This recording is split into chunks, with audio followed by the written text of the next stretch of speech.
என்னாகமம் 25ஆம் அதிகாரம். இஸ்ரவேல் சீத்தீமிலே தங்கியிருக்கையில் ஜனங்கள் மோவாபின் குமாரத்திகளோடே வேசித்தனம் பண்ணத் தொடங்கினார்கள். அவர்கள் தங்கள் தேவர்களுக்கு இட்ட பலிகளை விருந்துண்ணும்படி ஜனங்களை அழைத்தார்கள். ஜனங்கள் போய் புசித்து அவர்கள் தேவர்களை பணிந்து கொண்டார்கள். இப்படி இஸ்ரவேலர் பாகால் பேயோரை பற்றிக் கொண்டார்கள். அதனால் இஸ்ரவேலர் மேல் கர்த்தருடைய கோபம் மூண்டது. கர்த்தர் மோசேயை நோக்கி, கர்த்தருடைய உக்கிரமான கோபம் இஸ்ரவேலை விட்டு நீங்கும்படி நீ ஜனங்களின் தலைவர் எல்லாரையும் கூட்டிக் கொண்டு அப்படி செய்தவர்களை சூரியனுக்கு எதிரே கர்த்தருடைய சந்நிதானத்தில் தூக்கி போடும்படி செய் என்றார். அப்படியே மோசே இஸ்ரவேலின் நியாயாதிபதிகளை நோக்கி, நீங்கள் அவரவர் பாகால் பேயோரை பற்றிக் கொண்ட உங்கள் மனிதரை கொன்று போடுங்கள் என்றான்.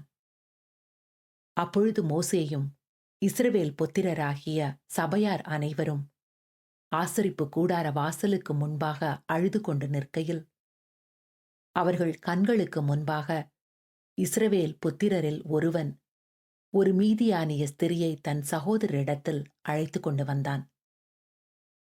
அதை ஆசாரியனாகிய ஆரோனின் குமாரனான எலெயாசாரின் மகன் பினகாஸ் கண்டபோது, அவன் நடு சபையிலிருந்து எழுந்து ஒரு ஈட்டியை தன் கையிலே பிடித்து, இஸ்ரவேலனாகிய அந்த மனிதன் வேசித்தனம் பண்ணும் அறையிலே அவன் பின்னாலே போய் இஸ்ரவேல் மனிதனும் அந்த ஸ்திரியுமாகிய இருவருடைய வயிற்றிலும் ஈட்டி உருவி போக அவர்களை குத்தி போட்டான். அப்பொழுது இஸ்ரவேல் புத்திரரில் உண்டான வாதை நின்று போயிற்று. அந்த வாதையால் செத்தவர்கள் 24,000 பேர்.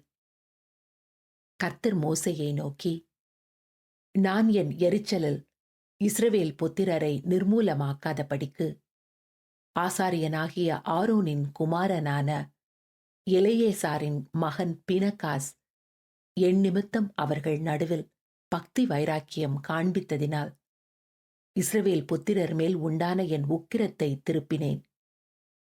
ஆகையால் இதோ அவனுக்கு என் சமாதானத்தின் உடன்படிக்கையை கட்டளையிடுகிறேன்.